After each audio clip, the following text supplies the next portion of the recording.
Saludos, bienvenidos a esta su sección y otra entrega más de Creciendo en la Palabra.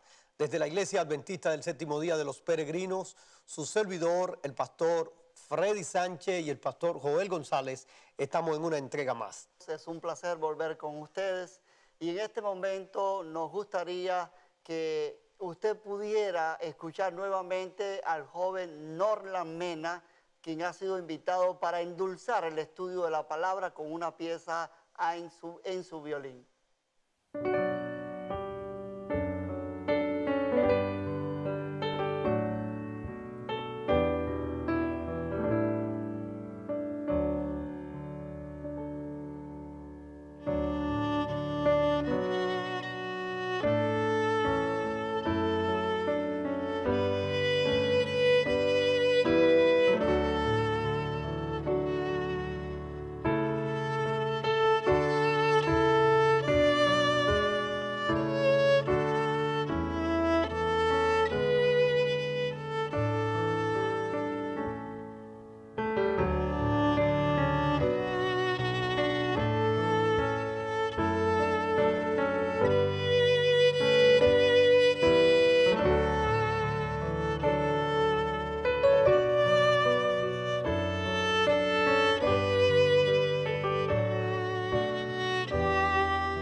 Agradecemos a Dios por la interpretación de Norlan Mena en la interpretación del violín. Gracias, Norlan, por estar con nosotros. Nos introducimos inmediatamente en la lección para esta semana titulada Mayordomos después del Edén. Titulada, nuevamente repito, Mayordomos después del Edén. Así que vamos a iniciar en este momento, ¿verdad?, pidiendo la dirección de Dios en este estudio. Oremos. Gracias, Padre, porque nos das la oportunidad de seguir creciendo en Cristo y en tu palabra a través de este programa y a través del estudio de la Biblia. Bendícenos y asístenos con el Espíritu Santo. En el nombre de Jesús. Amén. Amén. Gracias, Pastor Joel, por acompañarnos en la oración.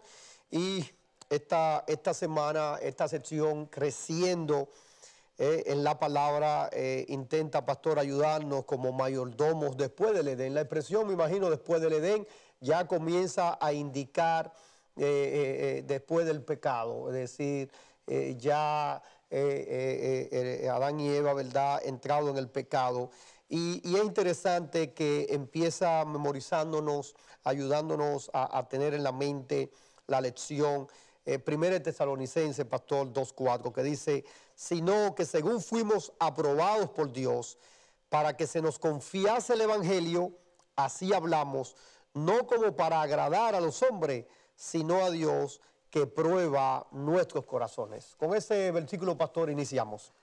Creo que lo que está queriendo enfatizar la lección de esta semana es que debemos ser tan buenos administradores de los bienes que Dios nos ha confiado como del Evangelio de la gracia redentora y salvadora de Cristo Jesús. Claro que sí, y al introducir en el tema mayordomos después del Edén, da a indicar de ese primer trabajo de Adán y Eva, nuestros primeros padres, que implicaba total mayordomía. Es decir, como cuando leemos allí, por ejemplo, Génesis 2:15, que nos dice, tomó pues Jehová Dios al hombre y lo puso en el huerto del Edén para que lo labrara y los guardase. La expresión lo labrara, lo trabajase, es decir, lo guardara, lo cuidara, lo pusiera a producir, Pastor, para que sea de bendición para otros. Ese es el concepto de un verdadero mayordomo. El verdadero mayordomo cuida, trabaja, custodia los bienes que Dios nos ha dado. Por eso dice la palabra que Adán y Eva labraban y cuidaban, o sea, hacían prosperar aquello que Dios le había confiado.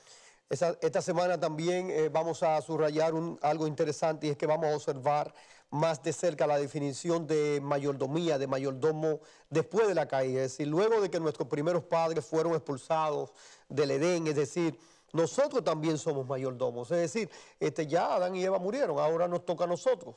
Nos toca a nosotros seguir en un mundo muy diferente al que Adán y Eva disfrutaron primeramente, pero con las mismas responsabilidades o cuidados y mayor, por el privilegio que hoy también nosotros gozamos en el conocimiento de la palabra. Ser un mayordomo después del Edén significa que Dios nos ha confiado un evangelio, nos ha confiado bienes materiales. Y eso inicia desde el mismo momento en que nosotros aceptamos a Jesús como nuestro Señor y Salvador. A partir de ahí comenzamos a crecer en la palabra. Por eso este segmento existe. Creciendo en su palabra lo lleva a usted a visualizar el hecho de que Dios no solo lo ha bendecido con bienes materiales, sino que le ha dado un tesoro de gracia, un tesoro de salvación, un evangelio eterno. Concluimos entonces, Pastor, la reflexión para este sábado, que es la introducción de la semana, de que vamos a ver lo que es mayordomía, su definición, cómo algunos personajes bíblicos revelan lo que es mayordomía en su estilo de vida, cuando llegamos a ser mayordomo de Dios, cómo cambia nuestro enfoque, lo que tenemos que hacer, de dejar de concentrarnos o enfocarnos en las cosas de este mundo para centrarnos en las cosas de Dios. Con este resumen damos conclusión a esta primera parte, a esta introducción de la semana, con el título general para esta semana, Mayordomos después del Edén. Ahora bien, amigos, queremos llamar vuestra atención a la primera parte de la lección en el día domingo. Mayordomos en la Biblia. Pastor, ¿cuántos mayordomos hay en la Biblia? Pregunto, ¿cuáles son las características de un buen mayordomo según esta sección del estudio?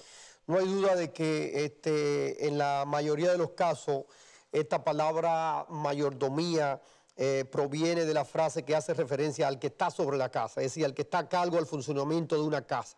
Es decir, un mayordomo, cuando presenta Génesis 43, 19, 44, 1, 4 y Primera de Reyes 16, 9, los mayordomos tenían la responsabilidad, pastor, de administrar los asuntos domésticos y las posesiones de sus amos, y hacer todo lo que se le pidiera. Es decir, eran los encargados, eran los que tomaban para sí la responsabilidad de rendir cuenta, de poder poner a producir lo que estaba ahí para que sus amos, para que sus dueños se sintieran felices. El Antiguo Testamento nos regala exitosamente el trabajo de muchos mayordomos. Y es interesante la vida de cada uno de ellos. Quizás no tomamos todo el tiempo para explicarles quiénes fueron, pero le invito para que usted investigue. A mí me llamó la atención, por ejemplo, la mayordomía de Eliezer, ese hombre que fue puesto sobre la casa de Abraham, un mayordomo extraordinario a quien Abraham no solo le confió sus bienes, sino también le dio la tarea de escoger la esposa para su hijo. ¿Qué nivel de confianza, pastor? Yo creo que una de las características de un verdadero mayordomo es que debe ser una persona de total confianza del Señor, porque usted no le va a poner su casa, usted no le va a poner las llaves de su carro, quizás el control de la casa a una persona en quien usted no confía. Dios no puede ponerle la confianza a un siervo en quien Dios no confía. Entonces, una de las características de un verdadero mayordomo es una persona de mucha confianza, pero a la vez de mucho respeto. ¿Cómo lo mira usted? Estamos observando entonces que un mayordomo es alguien que está muy cerca al dueño, al señor de la casa, al que tiene el derecho de las cosas, y debe ser alguien muy cercano, muy especial. Y si no es cercano, ya se hace automáticamente cercano por la responsabilidad. Pero hay un detalle allí a nuestros líderes de escuela sabática, a nuestros maestros de escuela sabática. En el Antiguo Testamento declara algunas características de un mayordomo, y el primero lugar, la suya era una posición de responsabilidad. Es decir, los mayordomos se elegían para su habilidad y recibían el respeto y la confianza de sus amos al hacer el trabajo.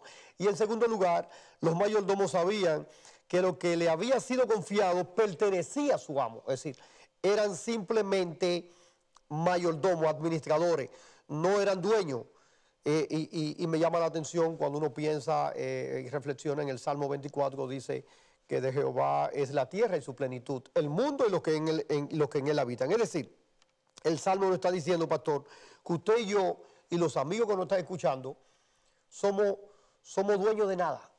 Si Dios es dueño de todo, nosotros somos dueños de nada. Somos simplemente administradores de nuestros hijos, del carro, administradores inclusive de nuestras esposas, administradores inclusive de lo que hacemos, de rendir al Señor lo mejor acerca de la esposa, de los hijos, del trabajo, de nuestras posesiones, de lo mejor para que Dios, el dueño, se sienta agradado. Yo creo que un verdadero mayordomo, como el pastor Sánchez mencionaba, y la Biblia, repito, está lleno de ejemplos, debe conocer cuáles son los límites que él no debe cruzar.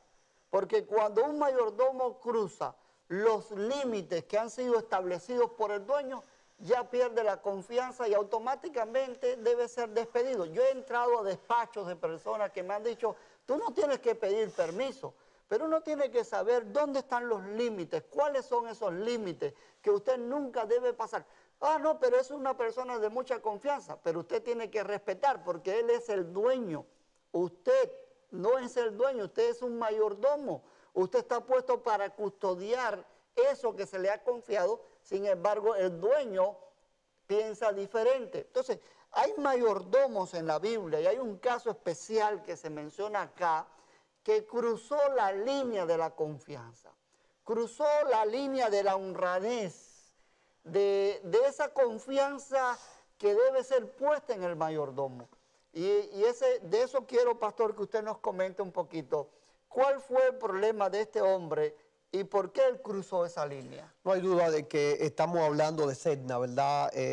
Durante el reinado de Ezequías, y es lo que presenta, ¿verdad?, el libro de Isaías en el capítulo 22, los versos 14 al 18. Cuando leemos estos textos nos damos cuenta que Sedna, que era mayordomo y tesorero al mismo tiempo, es decir, dos puestos de autoridad muy importantes, notamos allí en los textos que abusó, se extralimitó con su responsabilidad. Y vamos a leer el texto de Isaías 22, 14 al 18. Dice, esto fue revelado a mis oídos de parte de Jehová de los ejércitos, que este pecado no nos será perdonado hasta que muráis, dice el Señor Jehová de los ejércitos. Jehová de los ejércitos dice así: ve, entra a este tesorero, a Sedna el mayordomo, noten los dos cargos que tiene, y dile: ¿qué tienes tú aquí? ¿O a quién tienes aquí? ¿Qué labraste aquí sepulcro para ti? Como el que en lugar alto labra su sepultura, o el que esculpe para sí morada en una peña. He aquí que Jehová te transportará en duro cautiverio. Ahí viene la consecuencia del abuso, del pecado de Sedna, se extralimitó. De cierto te cubrirá el rostro, te echará a rodar con ímpetu, como a bola por tierra extensa. Allí morirás. Escuchen los resultados allí de no ser fiel a Dios. Y allá estarán los carros de tu gloria, oh vergüenza de la casa de tu Señor. A mí me llamó la atención lo que este hombre había hecho, porque eso se llama abuso de poder. Quizás usted está siendo víctima en este momento de alguien que está puesto sobre la casa, sobre usted, y está abusando de su poder. Y a veces nosotros oramos porque somos seres humanos y dice: Señor, o te lo llevas o te lo mando. Porque esa es la realidad. Hay personas que abusan del cargo, abusan del poder. No recuerdan que tienen una familia, son egoístas en su administración. Sedna era un hombre egoísta. Mientras el rey de Asiria estaba atacando a Israel, la seguridad de la nación peligraba, la casa estaba por caer en herida, ensangrentada. Sedna había mandado hacer una sepultura pomposa para el día en que él muriera. Es como que usted manda hacer una estatua para cuando usted no exista más. Y Jehová miró desde los cielos y dijo: pero si este hombre debería tener los recursos puestos en función de ese pueblo que está frente a una guerra. Literalmente, Dios nos ha colocado sobre nuestra casa. Nuestra familia tiene que ser una prioridad. No debemos ser egoístas, porque el ser egoísta tiene consecuencias y no es una buena decisión de un mayordomo de Dios. Gracias, pastor, por ese comentario, y concluimos esta parte del domingo, ¿verdad?, con la cita de la sierva del Señor, Ellen White, hablando en testimonio para la iglesia, capítulo 9, página 198. Ella dice: un mayordomo se identifica con su Señor al aceptar sus responsabilidades. Debe actuar en lugar de su Señor y hacer lo que haría su Señor si estuviese a cargo de la situación. Los intereses de su Señor se convierten en los suyos. La posición de un mayordomo está revestida de dignidad porque su Señor confía en él.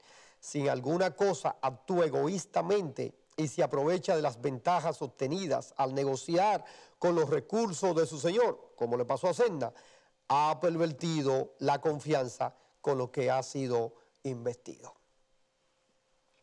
Muy bien, ahora quisiéramos mirar la mayordomía de Dios, pero en el Nuevo Testamento. ¿Hay una visión diferente, pastor? ¿Cuál es la mayordomía del Nuevo Testamento que usted y yo deberíamos aprender?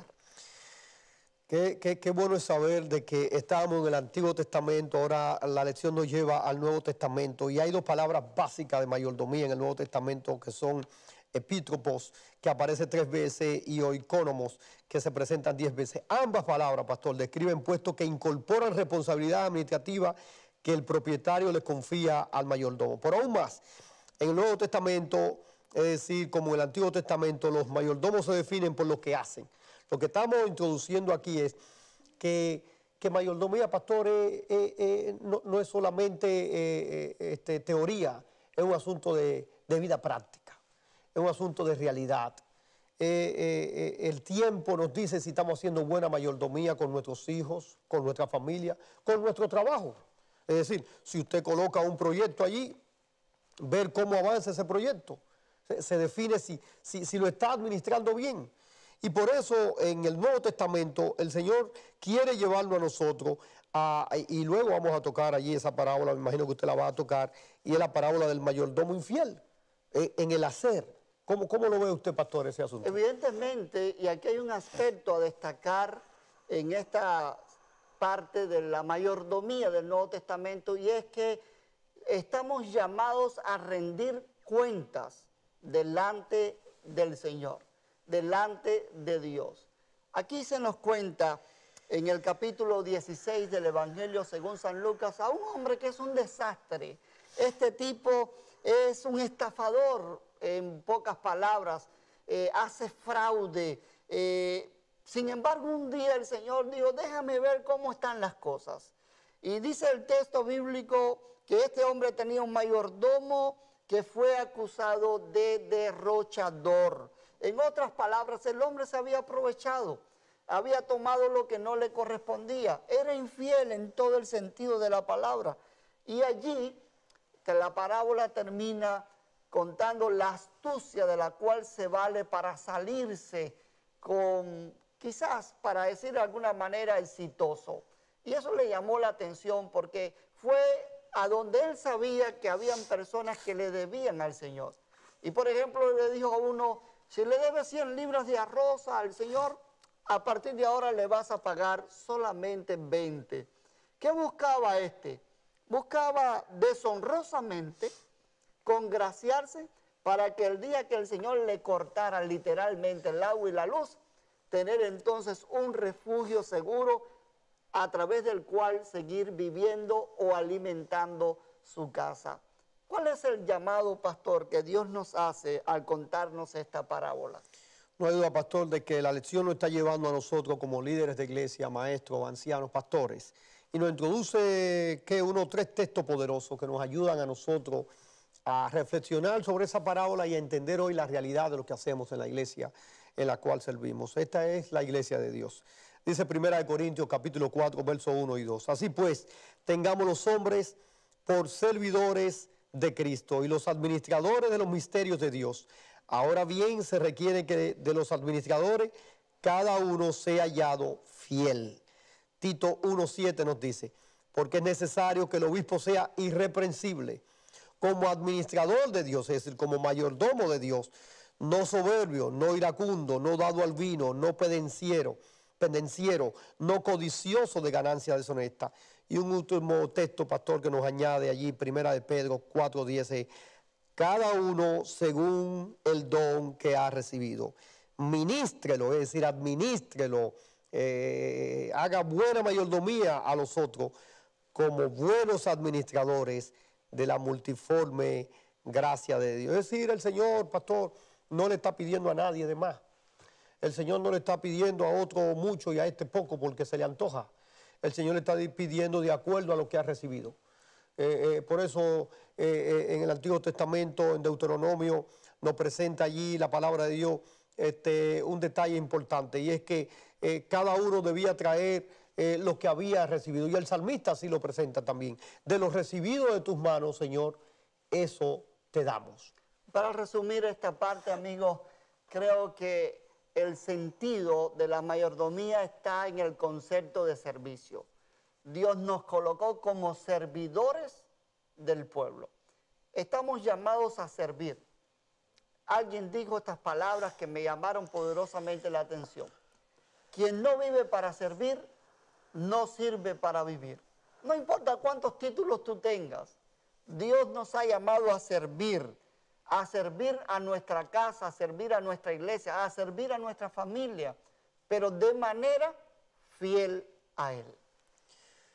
En esta parte de mayordomos de los misterios de Dios, queremos, ¿verdad?, introducir esta parte del martes, leyendo Colosenses 2:3 y 1 de Timoteo 3:16. Dice, para que sean consolados sus corazones, unidos en amor, hasta alcanzar todas las riquezas de pleno entendimiento, a fin de conocer el misterio de Dios el Padre y de Cristo, en quien están escondidos todos los tesoros de la sabiduría y del conocimiento.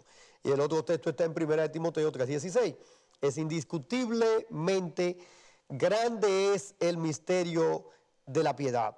Dios fue manifestado en carne, justificado en el Espíritu, visto de los ángeles, predicado a los gentiles, creído en el mundo y recibido arriba en gloria. Pastor, ¿cómo introduce esta semana? ¿En qué consiste ser mayordomo de los misterios de Dios? Yo creo que tenemos a esta altura de la lección muy claro lo que es ya un mayordomo. Yo creo que está por redefinir qué cosa es un misterio de Dios. ¿Qué cosa es un misterio? La Biblia nos habla de 2 grandes misterios que no tienen explicación, porque si las tuvieran, ya dejarían de ser misterios. Un misterio es aquello que es inexplicable en el lenguaje del ser humano. Y hay cosas de Dios que usted, por mucho que quiera buscar una respuesta, son un misterio, no la tienen. Y estos dos grandes misterios es el misterio de la redención o el misterio de la piedad y el misterio de lo que es el pecado o como ya lo conocemos como de la iniquidad. Estos dos grandes misterios, ¿cómo se ve revelado en la vida de un mayordomo? Pastor, de los dos, ¿cuál es el más importante y cómo un mayordomo de Dios debería tomarlo? No hay duda de que de estos misterios, pastor, tanto el misterio de la piedad como de la iniquidad, revela, ¿verdad? Denota un enigmático, un misterio envuelto en todo esto que nos lleva a entender de que nosotros como mayordomos somos mayordomos de cosas que no entendemos completamente. Somos mayordomos de eso. Y Deuteronomio 29 nos dice que las cosas secretas pertenecen a Jehová nuestro Dios, mas las reveladas son para nosotros y para nuestros hijos para siempre, para que cumplamos toda la palabra de esta ley. Es decir, hay cosas que están reveladas, que pertenecen a nosotros, y las que no están reveladas pertenecen a Dios. Es decir, nuestro conocimiento llega hasta lo que está explicado en la Escritura y la revelación. Nuestra mayordomía suprema es vivir como servidores de Cristo y administradores de los misterios de Dios, de esa parte que podemos entender y dársela y explicar a otros. Estaba leyendo un relato de un sacerdote que quería entender el misterio de la encarnación, porque el misterio de Dios comienza justo en el hecho en que Jesús se encarnó, cómo Jesús vivió, cómo Jesús se entregó, cómo fue crucificado en el Calvario por ti. No podemos entender cómo Dios se dejó crucificar por amor a mí. Mucho menos aceptamos la resurrección, mucho menos entenderemos su segunda venida. Entonces, el misterio de Dios implica el misterio de la salvación. Ese es un misterio difícil de entender. Y este sacerdote del relato que quiero compartir quería entender cómo fue que María concibió en su abdomen, en su vientre a Jesús. Y por mucho que leyó y leyó, llegó el momento que la cabeza comenzó a dolerle, porque el misterio de la salvación que empiezan con la encarnación no tiene explicación. Así que se salió, estaba a orillas de la playa y comenzó a caminar por la arena y vio a la distancia a un niñito que tomaba un cubito, una vasija con una palita, abriendo un hueco, tomaba agua del océano, la traía y la vertía en el hoyo. El sacerdote, quizás curioso, hizo la pregunta, le preguntó al niño, ¿qué estás haciendo? Y el niño respondió, Señor, estoy intentando secar el mar. Y allí entendió que eso es lo mismo que él procuraba hacer.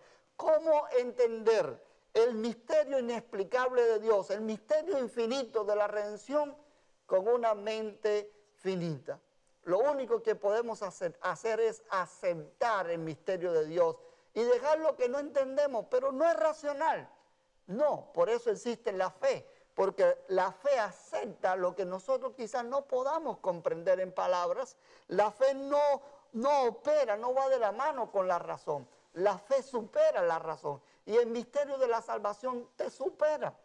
Mucho más esos huecos en la vida en los cuales quizás estemos hoy día metidos. Hay gente que no encuentra una explicación de Dios, pastor, a ciertos capítulos de su vida. Se pregunta, Dios mío, no entiendo. Bueno, pues sencillamente como mayordomos estamos llamados a confiar en Dios, aunque no entendamos todos los misterios. La señora Elena White en el libro Evento de los Últimos Días dice, Dios se hace responsable con las cosas que permite que sucedan en tu vida y usted no es capaz de entenderlo. Gracias, pastor. Con esa parte terminamos, ¿verdad?, la parte del martes presentando, ¿verdad?, la mayordomía de los misterios de Dios. Al iniciar esta parte del miércoles, mayordomos de la verdad espiritual, la palabra de Dios aquí en el estudio nos presenta varios detalles que cuando pensamos en mayordomía pensamos en cosas tangibles y con razón. Es decir, nadie administra cosas que no se ven, son cosas que se ven. Administramos el carro, administramos el trabajo, administramos una responsabilidad en la iglesia, administramos a nuestros hijos. Nosotros somos administrados también por otros, pero como acabamos de ver, la mayordomía va más allá de eso.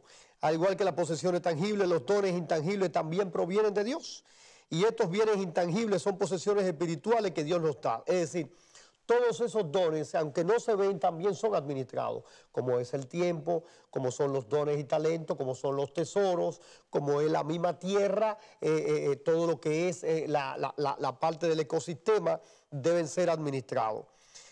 Como pastor nos introduce esta lección, mayordomos de la verdad espiritual, en este mundo de la mayordomía, ¿cómo nos ayuda? El apóstol Pablo hace un llamado a colocarnos la coraza de Dios. Esa coraza que está marcada quizás por la fe, por la salvación, por la palabra de Dios. Y usted va a encontrar algunos elementos tangibles e intangibles. Por ejemplo, ¿la Biblia es tangible o intangible?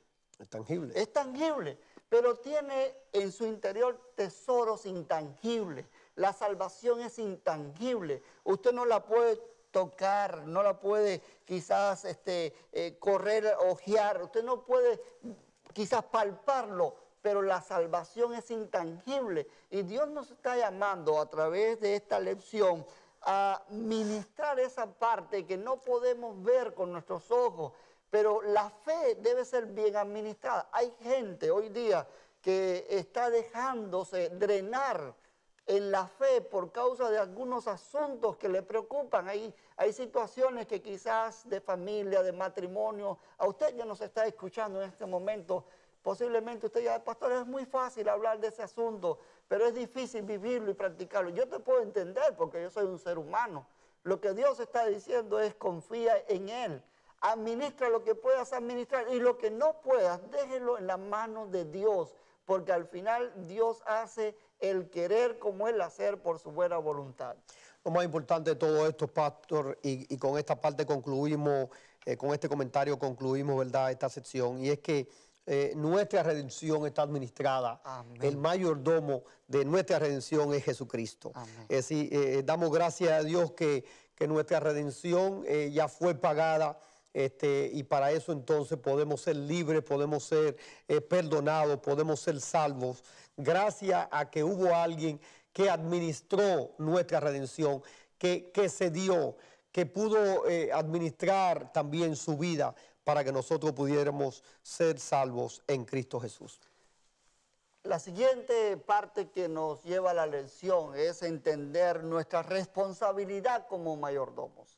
Porque Dios ha confiado ese aspecto de la salvación. Quiero decirte, tú eres responsable de cuidar de la salvación de tu casa y de tu familia. No seas egoísta solamente pensando en ti.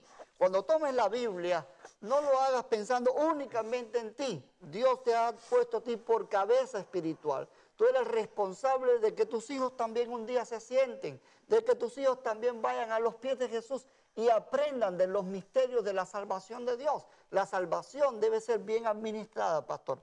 Ahora, es increíble, pero muchos no entienden a esta altura lo que es la responsabilidad de un mayordomo. Nosotros debemos tomar muy en serio este asunto de la mayordomía y de la responsabilidad que ella encierra.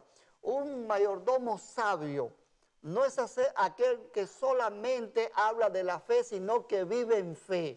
En otras palabras, acepta la palabra de Dios, pero la pone en práctica. ¿De qué te sirve conocer la grandeza de la fe si tú no confías en Dios, si tú no descansas en Dios, si tú no te involucras con Dios en un paso de fe y tomas la decisión esa que te está costando mucho trabajo tomar? Por eso que la fe es tan importante y debemos ser responsables por ella. O sea que cuando nos convertimos en mayordomo, pastor, no transferimos nuestra responsabilidad a otra persona o a una organización. Nuestra responsabilidad personal es para con Dios y se reflejará en todas nuestras interacciones de lo que nos rodea. Es decir, aceptamos la tarea encomendada, dando lo mejor de nosotros, y el éxito a la vista de Dios dependerá más de nuestra fe, como usted decía, y de nuestra pureza, de la inteligencia y el talento que podamos poner en práctica. Ahora, Segunda de Corintios, capítulo 5, verso 10, segunda de Corintios 5, 10 nos dice, y el apóstol Pablo introduce aquí esta parte, porque es necesario que todos nosotros comparezcamos ante el tribunal de Cristo para que cada uno reciba según lo que haya hecho mientras estaba en el cuerpo, sea bueno o sea malo. Es decir, hoy nosotros tenemos la oportunidad de poder hacer nuestra vida para la eternidad, es decir, poner las cosas en su lugar, poder administrar bien nuestros hijos, nuestras posesiones, poder realizar bien nuestras responsabilidades en la iglesia, poder entender que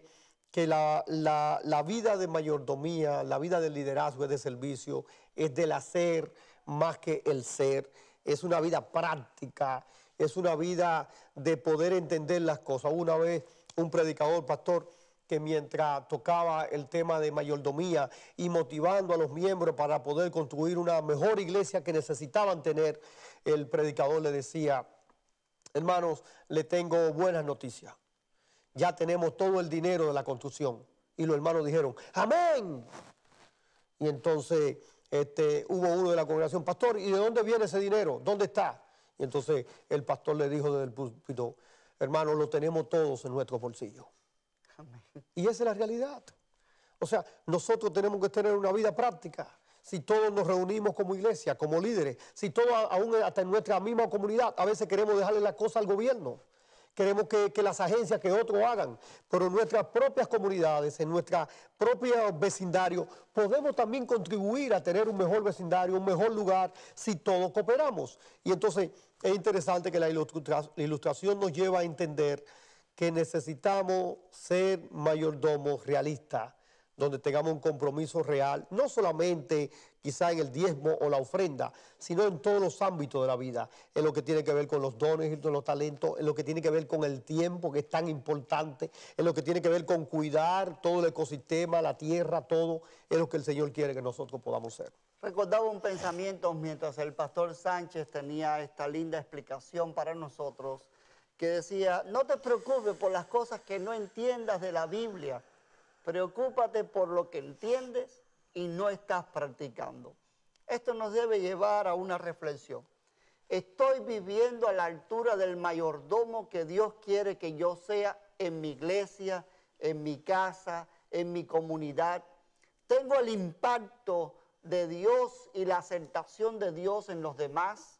Porque si no nos cuestionamos de esta manera, nunca vamos a aprender a ser verdaderos mayordomos responsables en esas áreas donde Dios nos ha dado la verdad de la palabra, la verdad de la salvación. Nosotros tenemos todo un patrimonio espiritual que cuidar, que custodiar, pero sobre todas las cosas que poner en práctica. La gente puede poner en duda lo que la Biblia dice, pero la gente nunca va a cuestionar quién tú eres y cómo vives. Por lo tanto, la mayordomía responsable es aquella que se practica, pastor, en el día a día. Hay una anécdota que hemos quizás estudiado muchísimas veces de Alejandro. Le llevaron a uno de sus soldados que también se llamaba Alejandro, pero no era muy disciplinado. No era bueno en la mayordomía. No ponía en práctica los reglamentos del ejército. Y se lo llevaron ante la presencia y el gran monarca le preguntó, ¿cómo se llama Alejandro? No, ¿cómo se llama Alejandro? Y le dijo, mirándole a los ojos, o cambias de actitud o te cambias el nombre.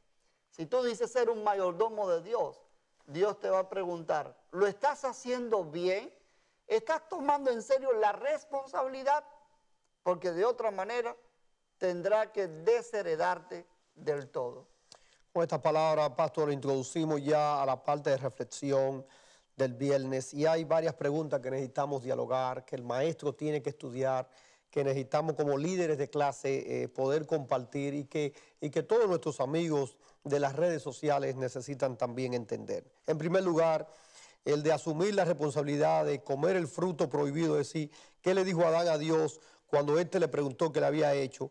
Qué interesante que una de las primeras respuestas humanas provocadas por el pecado sea tratar de echarle la culpa al otro, en vez de nosotros aceptar nuestra responsabilidad y de poder entender de que necesitamos hacer nuestra parte. Número dos, en la clase es importante que el maestro podamos entender que insista más en la idea de ser mayordomo de cosas que no son tangibles sino en espirituales. ¿Qué significa eso? De qué somos, de qué modo administramos esas cosas. Y es como la parte que decía usted allí con el nombre, ¿verdad?, de la persona, este joven, a esta persona de nombre Alejandro. O te cambias el nombre o cambias de actitud. Y yo creo que nosotros estamos en ese modo. Otro detalle que resalta son las partes importantes de la responsabilidad de la mayordomía, como ya vimos, como ya observamos, y por qué es tan importante para nosotros aprender a confiar y creer en las cosas espirituales que no entendemos completamente, que son reveladas y que hay que dejárselas a Dios, las que no entendemos. Después de todo, con qué costumbre mundana lo hacemos todo el tiempo y cómo podemos entender que aquella que sí entendemos podemos ponerla en práctica, colocarla en buena administración para que otros sean de bendición también, como es el caso de nuestra salvación, el caso de conocer la bendición de tener a Jesucristo y poder compartirlo con otros. ¿Cómo le parece, pastor, esta semana? Amigos, gracias, porque creciendo en la palabra te lleva a ser un mejor mayordomo. No un mayordomo en teoría, sino un mayordomo en práctica. Un mayordomo fiel, celoso de la salvación. Un mayordomo que va a vivir la gracia de Dios, que va a mostrar gracia a su familia, que va a entender que Dios trata con el corazón del ser humano para que luego el ser humano pueda servir de bendición a otras personas. Por lo tanto, la mayordomía, para ir cerrando ya este aspecto, tiene un toque práctico y es nuestro deseo y el deseo de este programa, Creciendo en su Palabra, que tú puedas convertirte en la palabra viviente de Dios en la comunidad, en tu casa, con tus amigos. Vuelvo a repasar contigo, no te preocupes por lo que no entiendas, preocúpate por lo que entiendes y no estás viviendo. Es mi deseo que la palabra de Dios se encarne en ti y que tú puedas seguir creciendo, una vez más, creciendo en su palabra. 3 detalles finales. Número 1, saber identificar el concepto bíblico de mayordomía, tanto en su contexto del Antiguo Testamento como en el Nuevo Testamento, será importante para nosotros durante esta semana.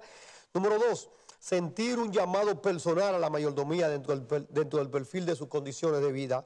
Y número 3, elaborar una descripción personal que sirva como guía para su participación personal como mayordomo. Esos elementos nos ayudarán a poder introducirlo a otros acerca de este Dios tan maravilloso que tenemos, nuestro Señor Jesucristo, el gran mayordomo, que administró su vida de tal manera que tú y yo hoy somos salvos, de tal manera que tú y yo hoy somos redimidos por su gracia para salvación.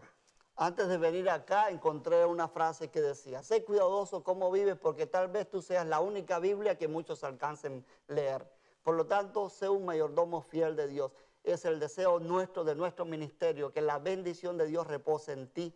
Y es por eso que quisiéramos terminar, pastor, con una oración final de bendición con nuestros amigos. Oramos. Nuestro Dios, nuestro Padre, gracias te damos. Gracias, Señor, por la bendición que nos da de entender lo que es la administración de la vida, la administración de nuestros dones, de nuestros talentos, el poder entender, oh Dios, los misterios. Gracias por hacernos parte, Señor, de este privilegio tan grande. Gracias, Señor, porque el resultado del ejemplo tuyo de administrar tu vida para que nosotros pudiésemos ser salvos. Hoy estamos aquí, hoy estamos con nuestras familias, con nuestros hijos. Gracias, Señor, por la bendición que nos da. Queremos pedirte que nos ayude cada día a administrar mejor nuestras vidas. En el nombre de Jesús. Amén. Amén. Dios te bendiga.